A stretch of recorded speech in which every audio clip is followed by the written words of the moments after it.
Hello student, welcome to Gate Guruji. I am with you Abhinandan Kumar Jha. In this class, I am going to start the new topic that is governing law of heat transfer. So we'll see in detail one by one the governing laws of heat transfer. So let's start. To start the governing laws of heat transfer. So in this, what exactly I am going to discuss? First is the Fourier's law of heat conduction, second is Newton's law of cooling, and third is Stephen Boltzmann's law. So in the first class, I have told you that three modes of heat transfer. So for each mode of heat transfer, for one mode of heat transfer, there is one corresponding laws. That is the governing laws of heat transfer. So for conduction, Fourier's law of heat conduction. For convection, Newton's law of cooling. And for radiation, Stephen Boltzmann's law. So very basic formulas. We'll discuss the laws that has been used to calculate the heat transfer value. So we'll discuss in detail. Let's start.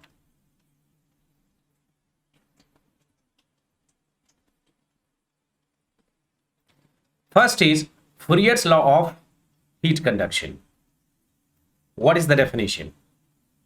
Before giving the definition, I want to discuss one thing, that if the heat is flowing through a surface or through the wall, I want to know that how much heat is passing through it if I know the geometry of the surface, if I know the area, if I know the temperature difference, so that I can measure. So if I know the temperature difference across the surfaces, I know the geometry, that is area, then I want to know what is the heat transfer. As you know from the basic standard, the 7th and 8th, even the 10th, 12th level, that heat will be transferred from higher temperature to lower temperature. But I want to calculate the magnitude of heat transfer. How? What will be the value if I have all the geometry parameters as well as the temperatures. So I'm going to give you one case here. There will see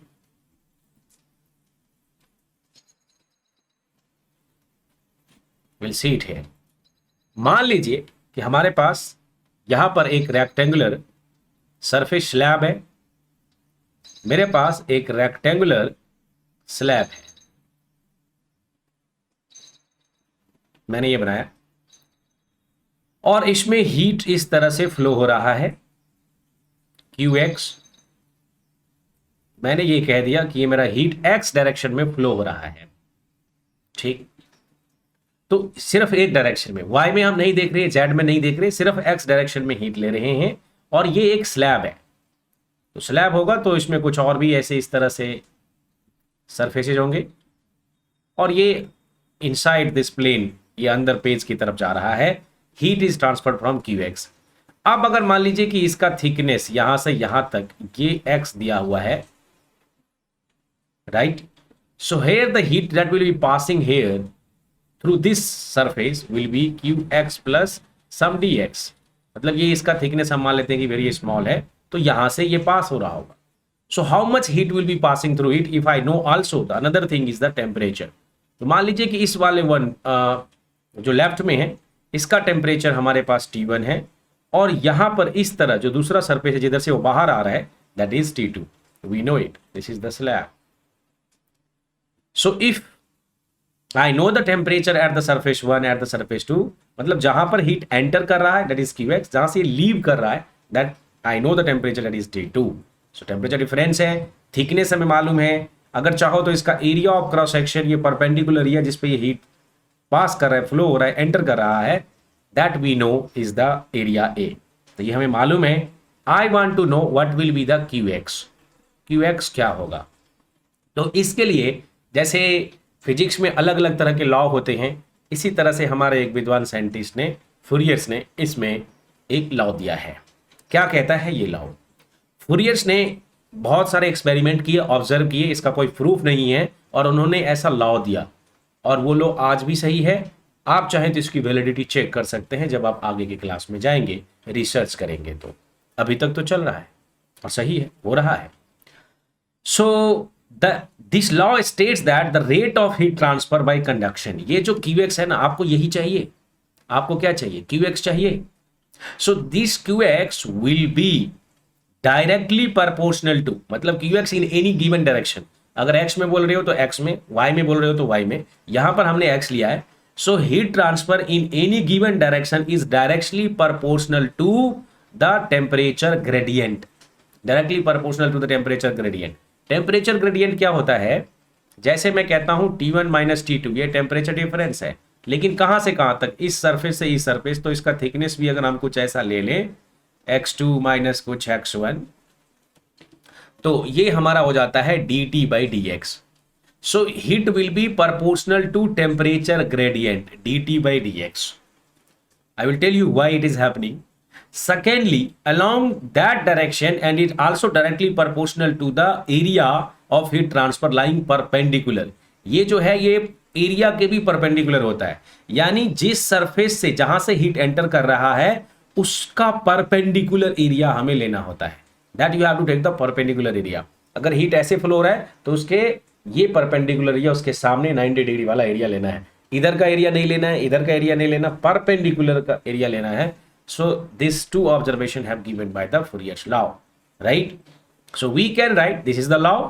अगर हम broadly इसको लिखें तो ये हो जाएगा QX that will be the proportional to the dt by d x. लेकिन सवाल उठता है कि यहां पर T1 माइनस T2 क्या होगा, अगर हमने तो T1 माइनस T2 ले लिया है, but the T1 and T2, what is the difference? Which one will larger? You know, T1 will be greater than T2, क्योंकि हीट फ्लो कैसे होता है, higher temperature to lower temperature. तो अगर heat आपको इस डायरेक्शन में फ्लो हो रहा है तो ऑब्वियसली T2 स्मॉलर होगा, और अगर आप T1 माइनस T2 निकाल रहे हो तब तो आप पॉजिटिव ले रहे हो.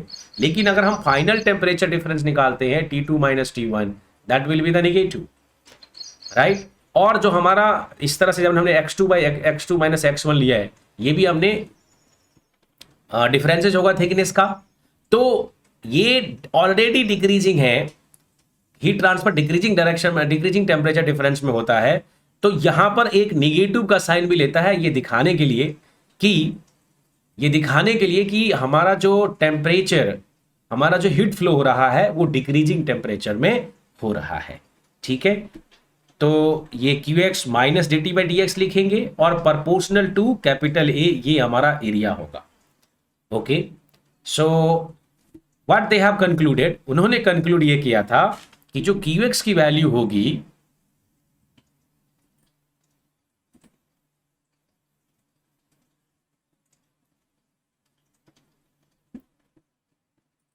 उन्होंने ये बोला कि ये जो हमारा QX होगा नेट हीट ट्रांसफर, ऐसे उन्होंने फाइनली जो वैल्यू दिया. सो QX इज इक्वल टू, ये दोनों ही प्रोपोर्शनलिटी है, प्रोपोर्शनलिटी का साइन हटेगा तो ये कांस्टेंट आएगा जिसका नाम उन्होंने K दिया था, और माइनस K, अब माइनस Q है वो बताऊंगा, dt by d x.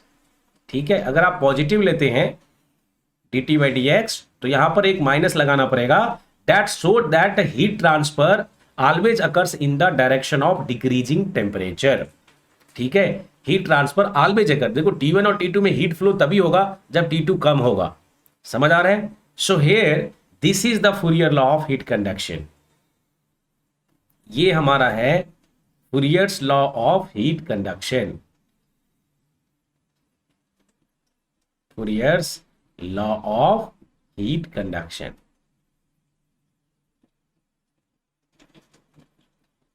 Understood.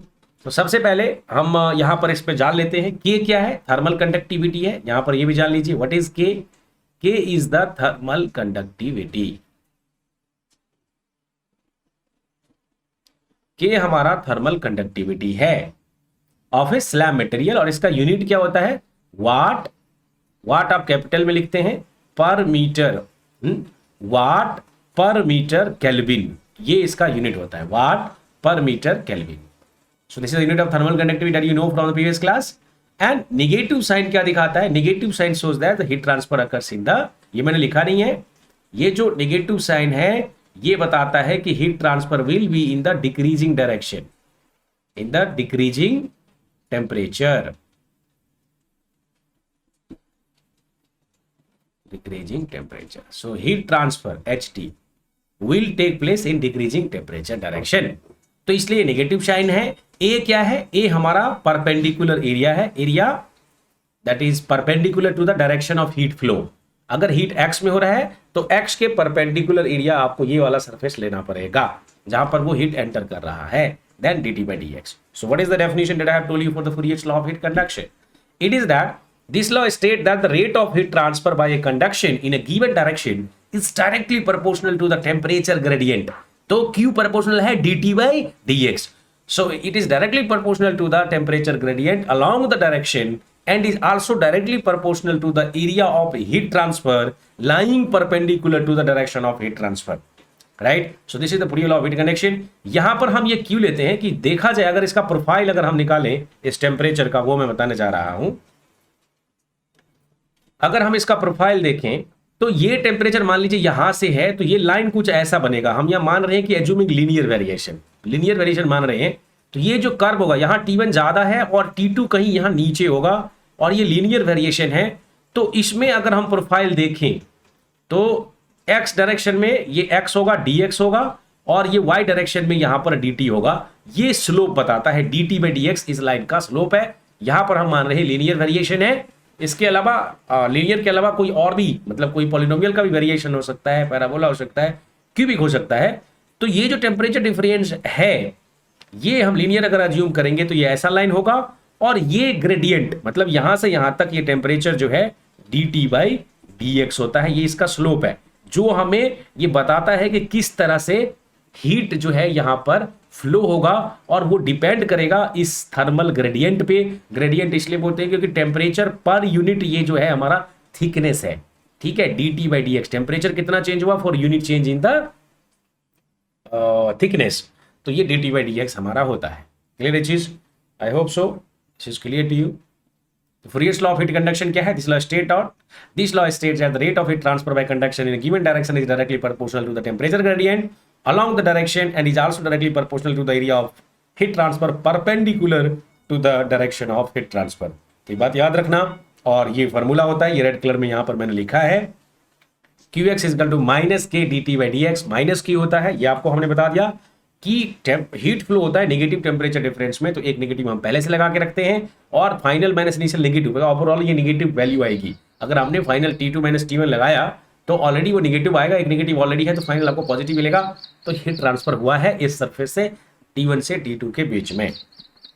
ए हमारा परपेंडिकुलर एरिया है, dt by dx temperature gradient है। अब हम जाते हैं, ये तो होगा कंडक्शन से related. So Fourier's law of heat conduction किससे रिलेटेड है? कंडक्शन से रिलेटेड है, ठीक है। ये किसके लिए यूज होगा? कंडक्शन के लिए यूज होगा। इसमें कुछ अजम्पशंस है कि हमने इसको हीट ट्रांसफर के लिए एक डायरेक्शन के लिए लगाया हुआ है। थर्मल कंडक्टिविटी हमने कांस्टेंट माना है। थर्मल कंडक्टिविटी डिस्टेंस के साथ वैरी भी कर सकता है। तो यहां पर जो हमने इस पहले वाले केस में माना था वो के हमने कांस्टेंट माना है, ठीक है। बढ़ेंगे आगे। Next is for the convection. For convection what exactly we are going to do? For convection heat transfer, right, for convection heat transfer there is also a law. तो ये देने वाले हमारे न्यूटन साहब ही थे। देखो न्यूटन का नाम फिजिक्स में हर जगह Newton first law, second law, third law पढ़ते रहते हैं। मैथमेटिक्स में उनका नाम है, फिजिक्स में उनका नाम है, और अब ये भी तो फिजिक्स ही है, एक तरह से फिजिक्स ही है हीट ट्रांसफर। लेकिन उन्होंने ये लॉ भी यहाँ भी दिया हुआ है, कूलिंग करने का लॉ दिया है, कन्वेक्शन हीट ट्रांसफर का दिया है। जैसा कि हमने पिछले क्लास में देखा था कि कन्वेक्शन होता है क्या? Mode of heat transfer that heat transfer will take from a solid surface to the surrounding fluid. तो ये कैसे होगा, कितना होगा? अगर मैं सॉलिड सरफेस का टेम्परेचर जानता हूँ, सराउंडिंग फ्लूइड का टेम्परेचर जानता हूँ, मान लो यहाँ पर मैं गर्म करके एक प्लेट ले आया और मैं कहता हूँ कि इससे कितना हीट ट्रांसफर होगा, सराउंडिंग में कितना हीट ट्रांसफर होगा, तो how exactly we are going to measure it? So I can measure the surrounding temperature. Heated surface का टेम्परेचर मेजर कर सकते हैं, ज्योमेट्री का डायमेंशन हमें मालूम है। So what will be the value of heat transfer? So they have done the experiment, और experiment करके बहुत बार किया और ये लॉ लेके आगे जो हम पढ़ रहे हैं। हमें सिर्फ जानना है कि न्यूटन्स लॉ ऑफ कूलिंग जो होता है that is for the convection heat transfer. तो ये आप बिना देखे शुरू कह सकते हैं, ये नहीं कि न्यूटन है तो ये कुछ फिजिक्स का लॉ लगा रहा है, मैकेनिक्स का लगा रहा है, ऐसा कुछ नहीं है। ये किसके लिए है? For convection heat transfer, for convection heat transfer ये लागू होता है। चलिए क्या कहता है ये लॉ? अब it is for the convection, so इसमें भी कुछ ऑब्जर्वेशन है। तो कन्वेक्शन हीट ट्रांसफर होगा that will be the proportional to, this law state that the rate of heat transfer by convection, rate of heat transfer ही हमें निकालना है भाई। इस केस में भी हमें क्या निकालना है, रेट ऑफ हीट ट्रांसफर ही निकालना है। तो चलिए लॉ देने से पहले मैं एक केस यहां पर डिस्कस कर देता हूं, फिर थोड़ा और क्लियर हो जाएगा। देखिए मान लीजिए कि हमारे पास कुछ ऐसा सरफेस है जो मैं यहां बना रहा हूं,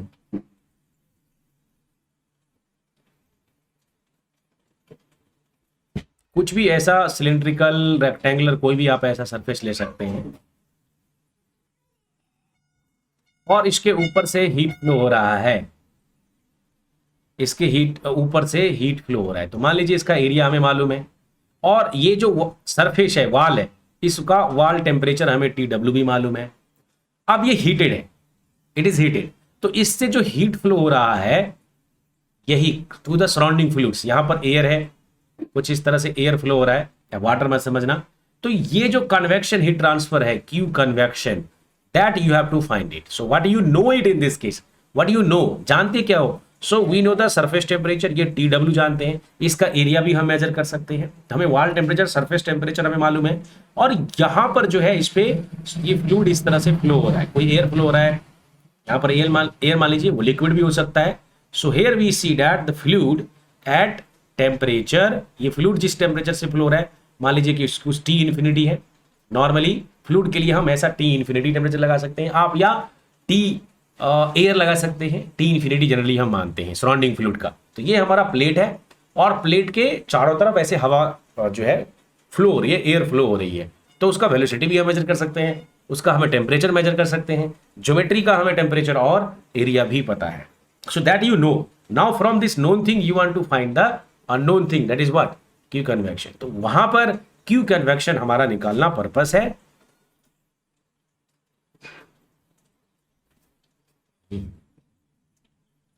यहां पर जो हम निकालने जा रहे हैं वो क्यू कन्वेक्शन निकालेंगे, ये वाला चीज हमें निकालना है, इसकी वैल्यू क्या होगी। तो ये लॉ से आया था अकॉर्डिंग टू न्यूटन, उन्होंने क्या बोला, जो ये क्यू कन्वेक्शन है, ठीक है, ये जो ट्रांसफर होगा सराउंडिंग फ्लूइड में सरफेस से, that will be proportional to the temperature difference of the surface TW minus surrounding temperature T infinity. So Q convection will proportional to TW minus T infinity. It will be also proportional to area of this, so area of this exposure या area of the solid and fluid which is in contact. So या तो exposure बोलेंगे या फिर कहेंगे area of solid and fluid which is in contact. So they have measured in the lab and this law comes through. You know, if you remove this proportionality there will be a constant, और ये Q आता है, ये तो class 11-12 से आप जानते हो कि ये जो Q कन्वेक्शन होगा, अगर हम इसको कंबाइंडली लिखें तो यहां पर इक्वलिटी लगाएंगे, प्रोपोर्शनली लगाओगे तब तो ये दोनों प्रोडक्ट करके डाल दो, लेकिन अगर हम दूसरा कुछ यहां पर लिखें तो यहां H की वैल्यू होगी HA and then this temperature difference TW minus T infinity. So what is the Q convection in this case, the convection heat transfer आ गया आपको यहां पर आ गया H, आपको यहां पर आ गया है H, ये देखिए यहां पर HATW माइनस, दिस इज की conveyor. So what exactly you know in this case, यहां पर आप जानते हो एरिया ऑफ क्रॉस सेक्शन आप जानते हो, TW माइनस T इन्फिनिटी जानते हो, but you don't know the H, you have to find the H। H हमें अलग अलग सरफेस के लिए गिवन होगा, दिया जाएगा। ये H क्या है? So this H is the convective heat transfer coefficient. Convective, सवाल उठता है कि भाई ए हम पता कर लेंगे, TW T इन्फिनिटी टेम्परेचर पता कर लेंगे थर्मोकपल से, लेकिन ये H कहां से लाएंगे? सो चलिए थोड़ा सा H के बारे में जानते हैं। Convective heat transfer coefficient, convective heat transfer coefficient. So now you know the H is the convective heat transfer coefficient, but what exactly it is, इसकी वैल्यू कैसे मेजर करेंगे? तो सवाल उठता है कि this is not the property unlike the thermal conductivity. जैसे फुरियर्स law में जो के था उसमें मैंने ये नहीं बोला था कि कैसे मेजर करेंगे, it will be given for the material, you can measure it in the lab, ठीक है। लेकिन ये जो H है it is not the property, यहां पर ये बात बताना जरूरी है, this is not the property of the material, property of the material,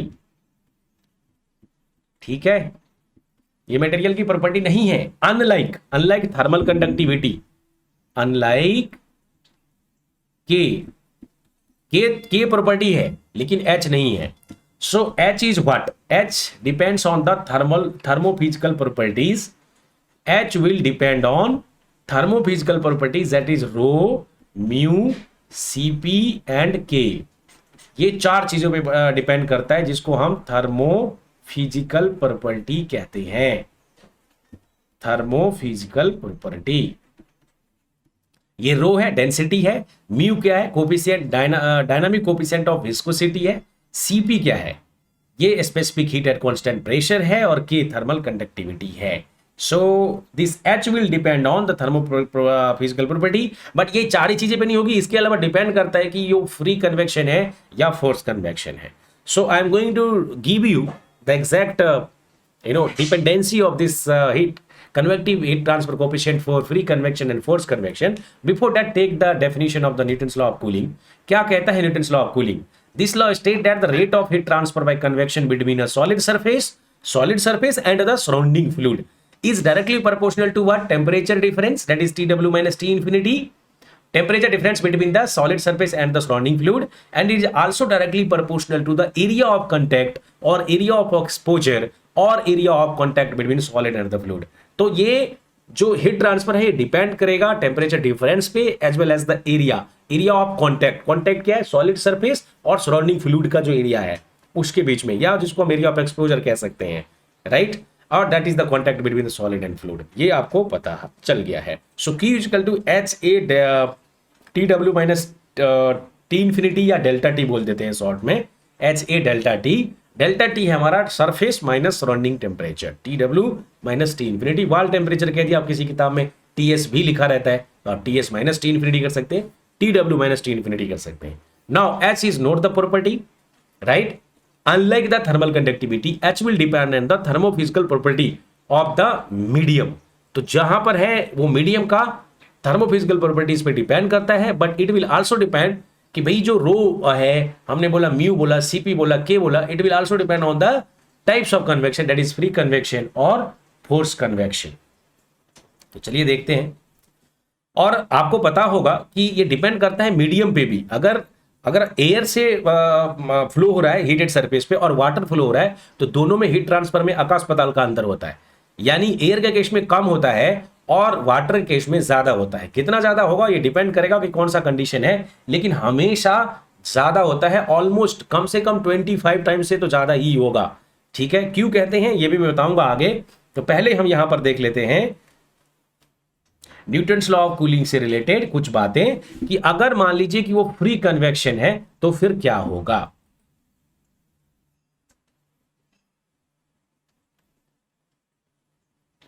देखिए यहां पर हम लिखेंगे कि if it is a force convection, in force convection. हालांकि ये मैं आगे बताऊंगा जब फोर्स कन्वेक्शन पढ़ेंगे, लेकिन इस समय मैं ये इंफॉर्मेशन दे देता हूं कि फोर्स कन्वेक्शन में H will depend on, H will be A function of the following parameters. ये फॉलोइंग पैरामीटर्स पे H डिपेंड करता है. तो यहां पर हमें लेना पड़ेगा, देखो जब फोर्स कन्वेक्शन है तो obviously it is being force, तो यहां पर वेलोसिटी की बात तो आ ही जाएगी. सो V D, उसका डायमीटर क्या है ये भी हमें पता चल जाएगा, रो, म्यू, सीपी एंड के. ये जो है पैरामीटर्स है टोटल 2 और ये 4, 6. ये थर्मोफिजिकल प्रॉपर्टीज और ये फोर्स कन्वेक्शन के लिए वेलोसिटी है. तो V हम यहां पर दे देते हैं आपको, V is the velocity of the fluid,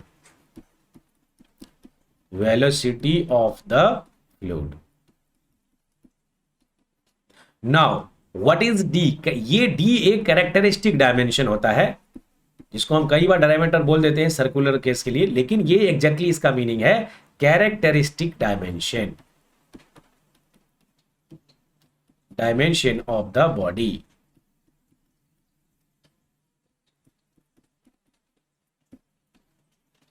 ठीक है, ये बात ध्यान रखना है. रो क्या है? रो आपको मालूम है डेंसिटी है, ये kg पर मीटर क्यूब में डेंसिटी. इसका एसआई यूनिट। और व्हाट इज म्यू, म्यू का जो यूनिट है ये हमारे पास पास्कल सेकेंड में आता है, पास्कल सेकेंड, जिसको हम केजी पर मीटर सेकेंड बोलते हैं। ये आपको मालूम होगा। डायनामिक कोफिशिएंट ऑफ विस्कोसिटी होता है, डायनामिक कोफिशिएंट ऑफ विस्कोसिटी। जहां तक एक म्यू होता है काइनामेटिक विस्कोसिटी, तो ये म्यू बाय रो होता है। ठीक है, ये अलग है, इसको मैं अलग से बताऊंगा। This is kinematic viscosity. ठीक है, सो यू रिमेंबर दिस। यहां पर दे दिया इंफॉर्मेशन। और के के बारे में आप सबको मालूम है, वाट पर मीटर केल्विन। के कैपिटल होता है केल्विन का, वाट डब्ल्यू कैपिटल होता है, एम स्मॉल होता है, ये बात ध्यान रखना। थर्मल कंडक्टिविटी का ये के जो होता है स्मॉल होता है, ये थर्मल कंडक्टिविटी है, थर्मल कंडक्टिविटी। ठीक है, so I hope so up to now it is clear to you. यहां पर हमें समझ में आ गया कि ये चीजें क्या होती है। अब जरा देखो, एक नजर दौड़ाओ यहां पर। अगर मैं कहता हूं कि रो डब्ल्यू वाटर, रो डब्ल्यू वाटर जो होता है वो 1000 टाइम्स रो एयर होता है। ठीक है, ये भी हमें मालूम होना चाहिए। सीपीडब्ल्यू वाटर का सीपीडब्ल्यू क्या होता है, 4.18 इंटू सीपी एयर होता है। तो आप देख सकते हो कि in force convection the material medium how much it place the importance on the types of material medium, whether it is air और लिक्विड। वो सराउंडिंग जो फ्लूइड है वो क्या है, एयर है, वाटर है, या फिर कोई और फ्लूइड है। It will decide that how much it will be transferred. तो अगर वाटर के केस में हम जाते हैं तो ड्रास्टिकली एयर कंपेरिजन में चेंज हो जाता है और ज़्यादा से ज़्यादा ये हीट कैरी करता है। उसके पीछे उसका अपना प्रॉपर्टीज इसको अलग बनाता है। और म्यू वाटर जो होता है वो हमेशा ग्रेटर देन होगा म्यू एयर से, ये बातें भी ध्यान रखना होता है। सो नॉर्मली देखा ये गया है कि water is the best convective medium. Water के बारे में ये बोला गया है कि best convective medium, except in some cases, very few exceptions are there. Best convective medium को वाटर बोला गया, न कि एयर बोला गया है, right. Only few exceptions are there. अगर कुछ नहीं है तो पानी, और वैसे भी अवेलेबिलिटी ऑफ वाटर तो है हर जगह। पृथ्वी का जो है 70% एरिया क्या कहते हैं, वह समंदर का जल से भरा हुआ है, right. However the ground water ability is different, that is the different case. But here will see that कि वाटर की पृथ्वी पे कोई कमी नहीं है। अगर हम अप्रोप्रिएट टेक्नोलॉजी यूज करें तो हम समंदर के पानी को भी यूज कर सकते हैं, तो जो कि बहुत ज़्यादा है। वाटर हो गया यहाँ पर। तो ये हमने बताया कि मटेरियल मीडियम में किस तरह से एक रोल प्ले करता है जब आप डिसाइड करते हो कि ये फोर्स कन्वेक्शन है या फ्री कन्वेक्शन है। क्लियर है चीज। अब if it is free convection then what will happen. Free convection में वो कौन कौन से पैरामीटर्स हैं जिस पे एच डिपेंड करता है, तो वो भी मैं बता देता हूं।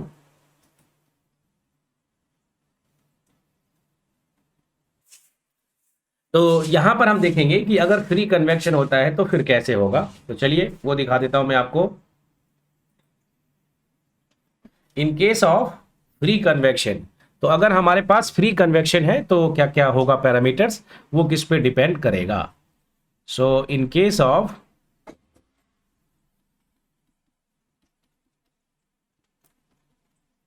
free convection, in free convection there is no external medium, right, like fan or pump. So there is no case of velocity and etc. It is just because of the temperature difference and then the density difference, the buoyancy force act on the surface, the buoyant force act on the surface, right. तो वो temperature और density difference की वजह से ही lighter air move up and the colder air comes down. तो ये होता है मूवमेंट। लेकिन आपको लगता होगा कि फ्री कन्वेक्शन में फैन नहीं है, वेलोसिटी नहीं है, तो करेक्टरिस्टिक डायमेंशन भी नहीं आएगा। लेकिन यहां पर देखा गया कि फ्री कन्वेक्शन में ज्यादा नंबर ऑफ जो है पैरामीटर्स पे ये डिपेंड करता है एच, ज्यादा number of. So it will depend on more variables, more variables will come into the picture in free convection. तो ये बातें होता है, यहां पर शॉर्ट में लिखेंगे more variable will come into the picture, more variable will come into picture। ज्यादा से ज्यादा वेरिएबल आता है, किस तरह से होगा जरा वो देख लेते हैं। ठीक है, अब वो कौन कौन से पैरामीटर्स हैं अब ये जानना चाहते होगे, तो लिखता हूं यहां पर।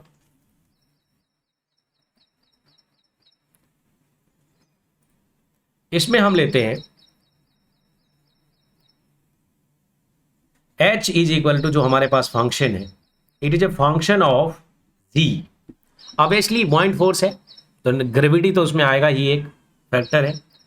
इसके अलावा बीटा है जो कि isobaric volume expansion, G comma beta comma delta T that is the temperature difference है, T W minus T infinity. L, L भी है, कैरेक्टरिस्टिक लेंथ है इस केस में। म्यू, अब उसके बाद thermophysical property mu rho C P and के।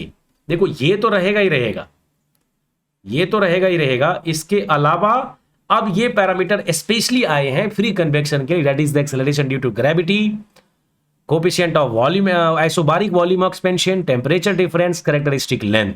तो मैं इसके बारे में लिख देता हूं यहां पर, ये जो मैंने लिखा है that is the thermophysical properties.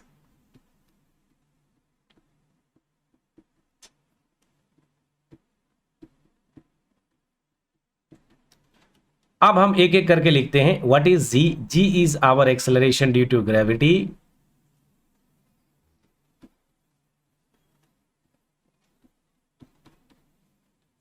Understood. Now what is beta?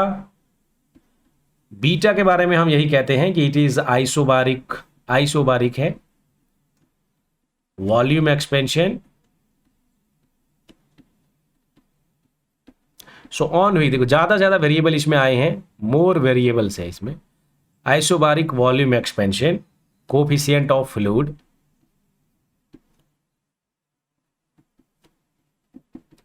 Coefficient of fluid. So how exactly I will write it, this is 1 by V, ये आपको मालूम होगा, नहीं तो लिख लो del V by del T, और at what, at constant pressure P by C. तो 1 बाई वी लेना है, del by V del T at constant pressure, this is isobaric, ये बीटा है।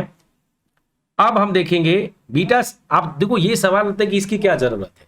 This beta actually signify about the buoyant forces in natural convection, कितना force लगेगा या बुऑयंसी force जो है ये इसी पे डिपेंड करता है। So it beta signifies, beta बताता क्या है, beta signifies buoyancy force, BUOYANCY, buoyancy force in natural convection, natural convection, ठीक है। What is L?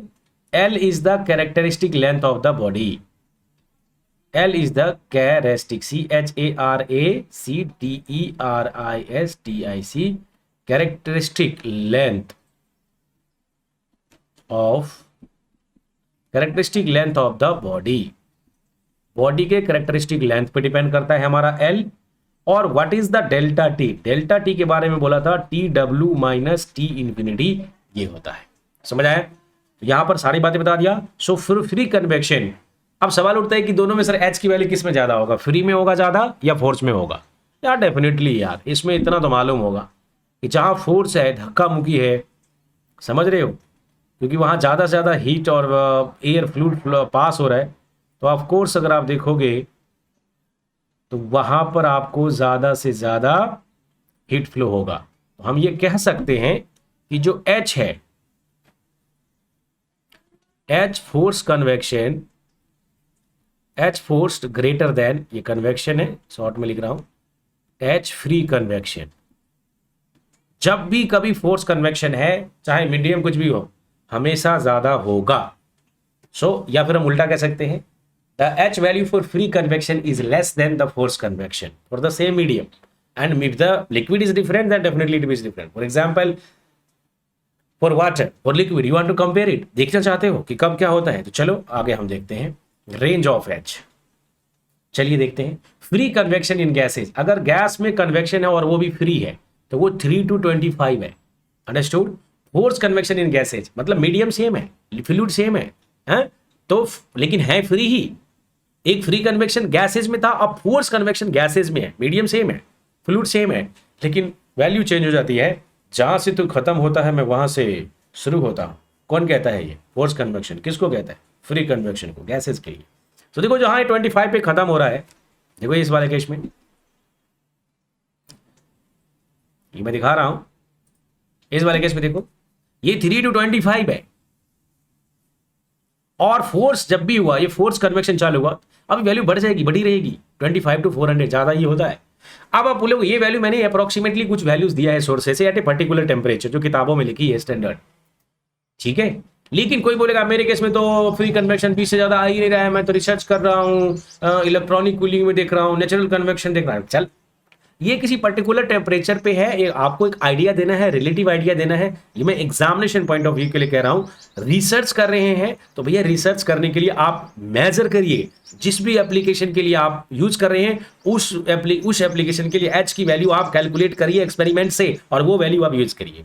ये तो एग्जाम के लिए है, ये थ्योरी के लिए है कि जिसमें हम कह सकते हैं, और वैसे वो भी यूज कर सकते हैं, एक रिलेटिव आइडिया उनको होना चाहिए कि भाई इस रेंज में आता है। अब किसी को 26 आ गया, 27 आ गया, वो बोलेगा आपने तो बोला था 25 है, भाई आपका तो गलत है। ऐसा नहीं है गलत है भाई, that's a relative idea. For a specific application you have to do the experiment then take the value. इसलिए रिसर्च का एक अलग फंडा होता है, उसमें जो भी वैल्यू हम यूज करते हैं वो हमें कैलकुलेट करके उसकी एक्यूरेसी हमें बढ़ानी होती है, जो वैल्यू आ रही है एक्सपेरिमेंटल वैल्यूज। चलिए वो तो बात की बात है। यहां पर हम एग्जाम की बात करेंगे 3 to 25, तो ये है फोर्स कन्वेक्शन 25 से 400 होता है। फ्री कन्वेक्शन इन लिक्विड, अब देखो मीडियम चेंज होगा, ये गैस था, एयर हो सकता था, कोई आर्गन हो सकता था, कोई दूसरा का हीलियम हो सकता है, कोई गैस हो सकता है, इनर्ट गैसेज हो सकते हैं, कोई भी। लिक्विड में अपना पानी, शुद्ध जल, तो मान के चलो कि ये लिक्विड में किसके लिए लिखे हो। कुछ बच्चा पूछता है कि सर अल्कोहल के लिए है क्या? अरे नहीं भाई, लिक्विड ये वाटर के लिए हमने लिखा है 300 to 650, हो सकता है कि आपका 700 हो, तो गलत नहीं है कि रिलेटिव आइडिया हो जाना चाहिए कि इसमें ज्यादा होता है। फोर्स कन्वेक्शन अराउंड 700 to 2500 होता है। कंडेंसेशन हीट ट्रांसफर जो है, जो कंडेंसेशन है vapour to liquid phase change, है वेपर से लिक्विड बनेगा तो फेज चेंज होगा, तो कंडेंसेशन में भी ज्यादा होता है, 2500 से 20,000 होता है। लेकिन उससे भी ज्यादा होता है बॉइलिंग हीट ट्रांसफर में 10,000 से 50,000 होता है। हालांकि इसके अलावा भी एक और टर्म, ये एग्जाम के लिए इतना बहुत है, इसके अलावा भी एक और टर्म है इसमें, माइक्रो चैनल, जो कि एक अलग रिसर्च का पोर्शन है, एक अलग चीज है जो इसी से रिलेटेड है। इसमें देखा गया तो ऑलमोस्ट ये आपको इस बॉइलिंग हीट ट्रांसफर के रेंज में यहां पर आपको जो है हीट ट्रांसफर कोएफिशिएंट मिलता है। बोलोगे सर इसका क्या मतलब है, ये क्या मिलता है? अरे न्यूटन्स लॉ ऑफ कूलिंग बोला ना, क्यू कन्वेक्शन क्या होता है हमारा, एच इक्वल टू, फंडामेंटल पे रहो, बाकी चीजें पता नहीं है, लेकिन ये अगर सही है ना तो कभी गलत नहीं हो सकते। तो एच ए डेल्टा टी, मतलब डेल्टा टी आपको मालूम है, अगर a for the same temperature difference for the same area of cross section, what exactly we can see that sir, H if H is more, Q convection is more sir, yes और no? अरे समझ आया कि नहीं आया? बोलो जी, ये समझ आया? यहां पर हम कहेंगे कि एच की वैल्यू ज्यादा है, कब होगी जाए, एच की वैल्यू अगर ज्यादा है तो क्यू कन्वेक्शन ज्यादा होगा। तो एच की वैल्यू ज्यादा कब होती है? Depending upon the free convection और फोर्स कन्वेक्शन। फोर्स कन्वेक्शन हमेशा ज्यादा होगा, और लिक्विड पे, मीडियम पे डिपेंड करता है, एयर से ज्यादा हमेशा लिक्विड का होगा, वाटर का होगा। और उसके बाद प्रोसेस पे भी है, ये कंडेंसेशन है या बॉइलिंग हीट ट्रांसफर है, उस पर भी डिपेंड करता है। माइक्रो चैनल से रिलेटेड चीजें बातें नहीं बताई, ये रिसर्च का पोर्शन है, लेकिन अपने गेट सिलेबस में इतना बहुत है और आईएएस में भी इतना बहुत है। बढ़ेंगे आगे। ये था हमारा कन्वेक्शन से रिलेटेड चीजें। अब हम आगे बढ़ेंगे, पढ़ेंगे स्टीफन बोल्ट्जमैन्स लॉ ऑफ रेडिएशंस। तैयार हैं? तो चलिए शुरू करते हैं। स्टीफन बोल्ट्ज लॉ, रेडिएशन के लिए भी एक लॉ है, और वो अलग साइंटिस्ट थे, उन्होंने मेजर किया लैब में, बहुत बहुत परेशानियां झेली, और तब जाके ये चीजें हम बड़े आसानी से पढ़ लेते हैं आज के डेट में। हालांकि जो चीज हम आसानी से पढ़ लेते हैं तो हमारा भी दायित्व बनता है कि एक समय हम कुछ क्रिएट करें, डेवलप करें और उस लेवल तक जाए। लेकिन सवाल उठता है कि उस लेवल तक जाने के लिए हमें सपोर्ट की भी बहुत ज्यादा जरूरत होती है, क्योंकि बच्चा अगर हायर एजुकेशन में जाएगा तो अगर उसको फाइनेंशियली सपोर्ट नहीं करेगा तो ना ही रिसर्च होगी और ना ही पढ़ाई होगी। ये बात ध्यान रखना होता है। इसलिए सरकार अलग अलग प्लान ला रहे हैं, लेकिन वो प्लान इतने सफिशिएंट नहीं है कि पूरे भारत में मैक्सिमम लोगों को कवर कर सके।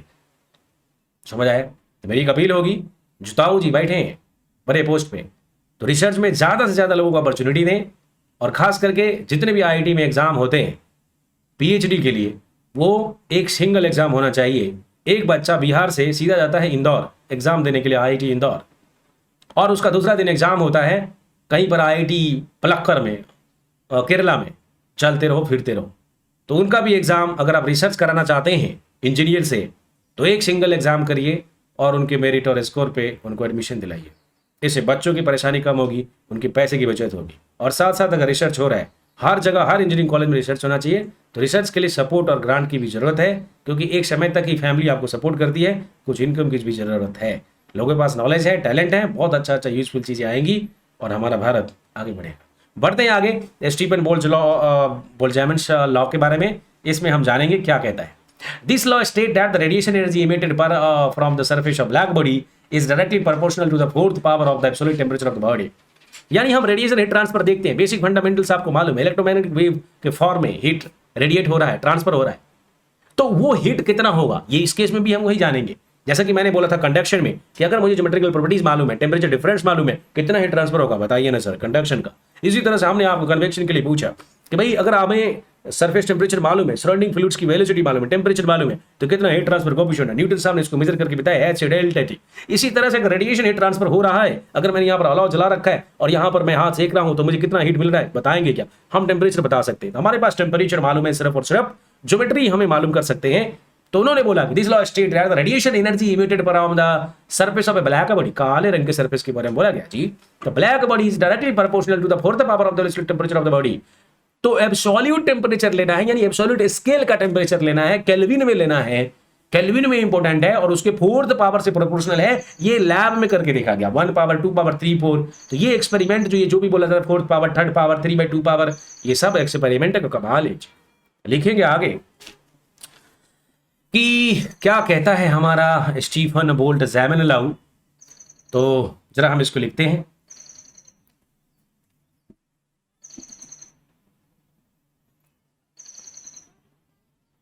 विल सी दैट उन्होंने बोला कि जो ब्लैक बॉडी का रेडिएशन है, ये जो हीट ट्रांसफर होगा, एनर्जी जो हीट एनर्जी होगा, रेडिएशन हीट एनर्जी होगा, that will be proportional to T to the power 4। Mathematically you can write this statement, EB proportional to T to the power 4। लेकिन यहां पर यह रखना है कि where T is in absolute scale.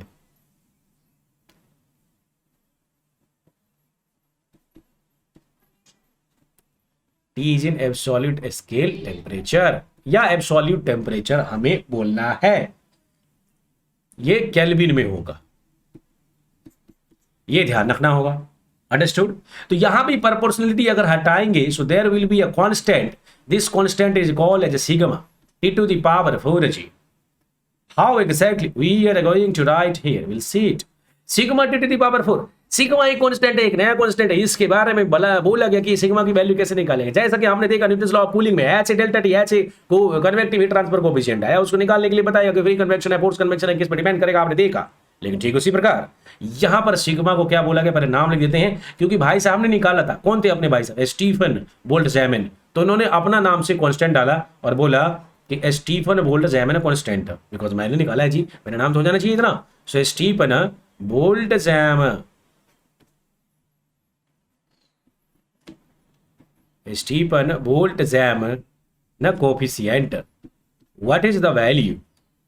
This value is basically 5.67 into 10 to the power minus 8 watt per meter square Kelvin to the power 4 sir. समझ आया? तो ये हमारा वाट है और पर मीटर स्क्वायर केल्विन की पावर 4 है। 5.67 into 10 to the power minus 8 watt per metre square kelvin की power 4, 5.67 into 10 to the power minus 8, यही है। तो एक दो बार पढ़ोगे याद हो जाएगा। Sigma Stefan Boltzmann 5.67 into 10 to the power minus 8 watt per metre square kelvin की पावर 4, पता है ना? तो ये तो निकाल सकते हैं, क्योंकि यहाँ यूनिट निकालने क्या है, ये एनर्जी का यूनिट है। हाँ, और जो कि जूल पर सेकंड लेते हैं, रेट ऑफ हीट ट्रांसफर की बात करें, सिग्मा और टी की पावर 4 है, आप आसानी से निकाल सकते हो। तो ये जो हमारा यूनिट था, ये वाट, इसका यूनिट क्या है, वाट पर मीटर स्क्वायर है, वाट पर मीटर स्क्वायर में है। तो अगर आपको ये मीटर स्क्वायर हटाना है तो वास्तव में हम इसको ऐसे भी लिख सकते हैं कि जो रेट ऑफ हीट ट्रांसफर है, कई बार सिग्मा ए टी की पावर 4 भी निकालते हैं। अगर हम इसको एरिया से मल्टीप्लाई कर देंगे तो इतना वाट आ जाएगा, जूल पर सेकेंड आ जाएगा, और यही तो हमारा हीट ट्रांसफर होता है। समझ आया? So according to this law, the radiation energy emitted from the black surface of black body is directly proportional to the fourth power of the absolute temperature of the body. Absolute temperature ध्यान रखना इसमें, और sigma T की power 4 होता है। तो जब ऐसा लिखते हो तो वाट पर मीटर स्क्वायर होता है, एनर्जी पर मीटर स्क्वायर। ये यहाँ पर आगे बताने वाला हूँ, इसको फ्लक्स बोलते हैं, एनर्जी फ्लक्स बोलते हैं। क्या बोलते हैं? एनर्जी फ्लक्स बोलते हैं। तो फिर एरिया से डिवाइड हो जाता है, और सिर्फ एनर्जी चाहिए तो एरिया से मल्टीप्लाई कर देते हैं, sigma A area of the black body, जिससे वो रेडिएट हो रहा है। समझ आ गया? तो यहां पर हमें समझ में आया स्टीफन बोल्ट्जमैन लॉ क्या होता है। सिग्मा ए टी की पावर 4 बोलेंगे, या अगर वाट पर मीटर अगर फ्लक्स में बोलना है। आगे मैं आपको और भी बताने वाला हूं कि कभी कभी हमें हीट फ्लक्स निकालने के लिए आता है। तो एक तो होता है हमारा हीट ट्रांसफर, जो कि हम जूल में निकाल लेते हैं, या वाट में निकालो। अगर हीट ट्रांसफर कर रहे हो, रेट की बात कर रहे हो, तो जूल पर सेकेंड। जब आप हीट फ्लक्स कहते हो तो वो Q बाई ए हो जाता है, और उसको हम कई बार Q डबल डैश से निकालते हैं। इसके बारे में हम आगे क्लास में चर्चा करेंगे आगे, और हम शुरू करेंगे नेक्स्ट क्लास में integration of Fourier law of conduction, जिसके बाद हम डिस्कशन करेंगे। So I will start this integration of Fourier law of heat conduction in the next class. Thank you, see you in the next class. We'll do some numericals also. So see you in the next class. Thank you.